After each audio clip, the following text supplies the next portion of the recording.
Praise the Lord. ஹalleluya. இன்று நம் ஆண்டவராகிய இயேசு கிறிஸ்து உங்களுக்கு தரும் இறை வார்த்தை மார்க் எழுதின சுவிசேஷம் 5ஆம் அதிகாரம் 34வது வசனம். அவர் அவளை பார்த்து, மகளே, உன் விசுவாசம் உன்னை ரட்சித்தது, நீ சமாதானத்தோடே போய் உன் வேதனை நீங்கி சுகமாயிரு என்றார். ஆமென். இந்த வசனம் இங்கே சொல்லப்பட்டிருக்குன்னா மார்க் 5ல ஆண்டவர் 12 வருடமாக பெரும்பாடுள்ள ஒரு ஸ்திரியை பார்த்து சொல்கிறார், மகளே, உன் விசுவாசம் உன்னை ரட்சித்தது என்று. முதலாவது, இந்த மார்க் 5ஆம் அதிகாரம் மிகவும் அற்புதமான அதிகாரம். இதுல ஃபுல்லாவே மிராக்கிள்ஸ் தான், அற்புதங்கள் தான். இந்த அதிகாரத்துல 3 விதமான அற்புதங்களை நம் ஆண்டவராகிய இயேசு கிறிஸ்து இந்த மார்க் 5ஆம் அதிகாரத்திலே நிறைவேற்றுகின்றார். முதலாவதாக பார்த்தால், பிசாசு பிடித்த ஒருவனை ஆண்டவராகிய இயேசு கிறிஸ்து குணப்படுத்துகிறார். 6000 பேய்கள் அவனை பிடித்திருந்தது. ஆண்டவராகிய இயேசு கிறிஸ்து, உன் பெயர் என்ன என்று அந்த பிசாசிடம் கேட்ட பொழுது, நாங்கள் 6000 பேராக இருக்கிறோம், ஆதலால் என்னுடைய பெயர் லேகியோன் என்று குறிப்பிட்டது. இந்த 6000 பேய் பிடித்திருந்த அந்த நபரை ஆண்டவராகிய இயேசு கிறிஸ்து பிசாசை விரட்டுகிறார் அவரிடத்திலிருந்து. இங்கே முதலாவது அற்புதத்தை இந்த அதிகாரத்திலே செய்கின்றார். பிறகு ஆண்டவர் வரும் பொழுது எவிரு என்ற செப்ப ஆலய தலைவன் ஆண்டவராகிய இயேசு கிறிஸ்துவிடத்துல வந்து, ஆண்டவரே, என்னுடைய மகள் இறக்கும் தருவாயில் நோயுற்று கிடக்கிறாள், அவளை வந்து நீர் காப்பாற்ற வேண்டும், குணப்படுத்த வேண்டும் என்று இயேசுவிடம் மன்றாடிய பொழுது, இயேசு அந்த மகளை குணப்படுத்துவதற்காக நடந்து சென்று கொண்டிருக்கிறார். அப்பொழுதுதான் 12 வருடமாக தன் ஆஸ்திகளை எல்லாம் இழந்து பெரும்பாடுள்ள அந்த ஸ்திரீ, நான் ஆண்டவராகிய இயேசு கிறிஸ்து வருகிறார் என்று கேள்விப்பட்டு தனது உள்ளத்திலே சொல்லிக் கொள்கிறார், ஆண்டவராகிய இயேசு கிறிஸ்துவின் வஸ்திரம், அதாவது ஆடையின் ஓரத்தை தொட்டாகிலும் நான் குணமாவேன் என்று தன் உள்ளத்திலே விசுவாசித்து சொல்லிக்கொண்டு இயேசுவின் வஸ்திரத்தை தொட்ட பொழுது அவள் குணமானார். இயேசு தன்னிடத்திலிருந்து வல்லமை வெளிப்பட்டதை உணர்ந்து, யார் என்னை தொட்டது என்று கேட்கும் பொழுது அருகில் இருக்கிறவர்கள் எல்லாம் சொல்கிறார்கள், இவ்வளவு கூட்டம் உங்களை நசுக்கி கொண்டிருக்கிறது, யார் என்னை தொட்டது என்று நீர் கேட்கிறீரே என்று கேட்கும் பொழுது, இயேசு தன்னிடத்திலிருந்து வல்லமை வெளிப்பட்டதை உணர்ந்து பார்க்கும் பொழுது, அந்த மகளை பார்த்த பொழுது, அவள் வந்து நடந்ததை கூறும் பொழுது, இயேசு அந்த மகளை பார்த்து சொன்ன வசனம் தான் இந்த வசனம், மகளே, உன் விசுவாசம் உன்னை ரட்சித்தது, நீ சமாதானத்தோടെ போய் உன் வேதனை நீங்கி சுகமாயிரு என்று ஆண்டவர் குறிப்பிடுகின்றார். இந்த வசனம் அப்ப கூறப்பட்டிருக்கு.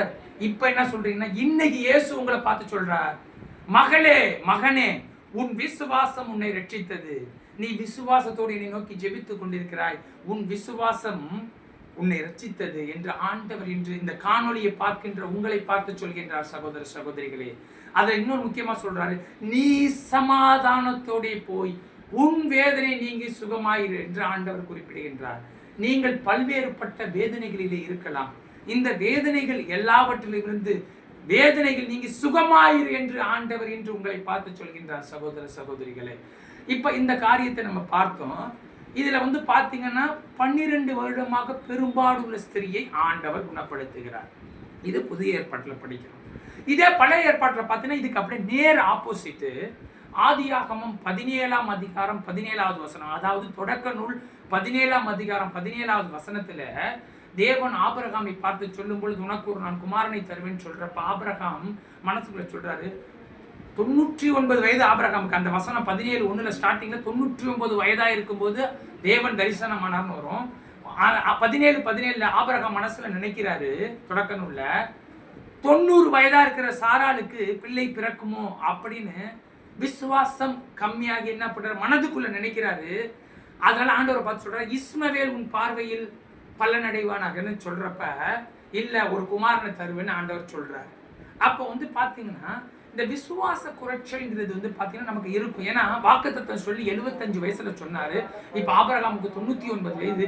24 வருடங்களாக காத்திருந்து அந்த விசுவாச குறைச்சல் வந்திருந்தாலும் அந்த விசுவாச குறைச்சல் நீங்கி இன்றைக்கு உனக்கு விசுவாச தரன்னு ஆண்டவர் சொல்றாரு. சகோதர சகோதரிகளே, ஆதியாகமம் 18:17 சொல்றாரு, 18:14 அதுல என்னன்னா, சாராளுக்கு ஸ்திரீகளுக்குரிய வழிபாடு நின்று போயிட்டான். அப்ப ஸ்திரீகளுக்குரிய வழிபாடு நின்று போன ஒருத்தருக்கு குழந்தையை பெற வைக்க வல்லவராய் இருக்கிறார் நம்முடைய ஆண்டவர். அப்ப நீங்க பாத்தீங்கன்னா புதிய ஏற்பாட்டுல பெரும்பாலும் உள்ள ஸ்திரியை குணப்படுத்துகிறார். பழைய ஏற்பாட்டுல ஸ்திரீகளுக்குரிய வழிபாடு நின்ற பெண்ணிட்ட அவளுக்கு குழந்தையை கொடுக்கிறார். 91வது வயதுல சாராளுக்கு குழந்தை பிறந்தது. இந்த வயசு 90வது வயசுல கர்ப்பம் தெரிந்து 91வது வயதுல ஒரு பெண் குழந்தை பிறப்பிக்கிறார்னா அது தேவனுடைய வல்லமை இல்லாம ஆகாது. சகோதர சகோதரிகளை, இந்த காணொலியை பார்த்து கொண்டிருக்கிற நீங்கள் விசுவாசத்தோடு இன்னைக்கு ஜெபிங்க. அதான் ஆண்டவர் சொல்றாரு. எனக்கு குழந்தையே பிறக்கலைன்னு சொல்லி உங்களை அவமானப்படுத்துறாங்களா? இந்த காணொலியை பார்த்துக்கிட்டு இருக்க நீங்க சொல்லுங்க, ஆண்டவரே நான் விசுவாசத்தோடு ஜெபிக்கிறேன். நீர் சாராளுக்கு ஒரு குழந்தையை கொடுத்தது போல எனக்கும் நீர் தருவீர் என்று நான் விசுவாசிக்கிறேன் என்று ஜெபம் செய்யுங்கள். சகோதர சகோதரிகளே, ஆண்டவர் உங்களுக்கு குழந்தையை தர வல்லவராக இருக்கிறார். அது போல கடன் பிரச்சனையில இருக்கும். இந்த கடன் எப்ப மாறும், நான் செத்துட்டா நல்லா இருக்குமே நினைக்கிறீங்களா? இந்த கடன் பிரச்சனை இயேசு இன்னைக்கு உங்களுக்கு மாற்றார். சகோதர சகோதரிகளே, நீங்கள் விசுவாசத்தோடு ஜெபம் பண்ணுங்க. அதான் முக்கியம். இந்த செய்தியோட சாராம்சம் என்னன்னா, விசுவாசத்தோடு ஜெபித்த பிறகு அவர்களுக்கு காரியம் வாய்த்தது. நீங்க அபிவிசுவாசம் தான், ஆண்டவரே இந்த அபிவிசுவாசத்தை இடத்துல எடுத்து போடுங்க, நான் விசுவாசத்தோடு ஜெபிக்கிறேன், இயேசு தருவார், நான் நம்புறேன் 100% சொல்லி விசுவாசத்தோடு ஜெபிங்க. இயேசுவே ஆண்டவர் என்று நீங்க அறிக்கை செய்ய வேண்டும். இயேசுவால் இதை செய்ய முடியும் என்று நீங்கள் விசுவாசித்து அறிக்கை செய்யும் பொழுது இந்த காரியத்தை எல்லாம் ஆண்டவர் வாய்க்க செய்வார். வெறுமை என்ற நிலையை மாற்றுவார். குழந்தை இல்லை என்ற நிலைமையை மாற்றுவார். கடன் பிரச்சனை என்ற நிலைமையை மாற்றுவார். உங்களுக்குரிய எல்லா குறைவுகளையும் இயேசு நிறைவாக்குவார்னு சொல்லி நாம் இப்பொழுது ஜெபிக்க போகிறோம். ஜெபிப்போமா? அன்பு தகப்பனே, உம்மை ஸ்தோத்தரிக்கிறோம், துதிக்கிறோம் தகப்பனே. அப்பா, இந்த காணொலியை பார்த்து கொண்டிருக்கிற உங்களுடைய பிள்ளைகளுடைய குறைவுகளை எல்லாம் நிறைவாக்குங்க தகப்பனே. அப்பா, பெரும்பாலும் ஸ்திரீ விசுவாசத்தோடு ஜெபித்தால் அவருக்கு நீ சுகத்தை கொடுத்தீர்.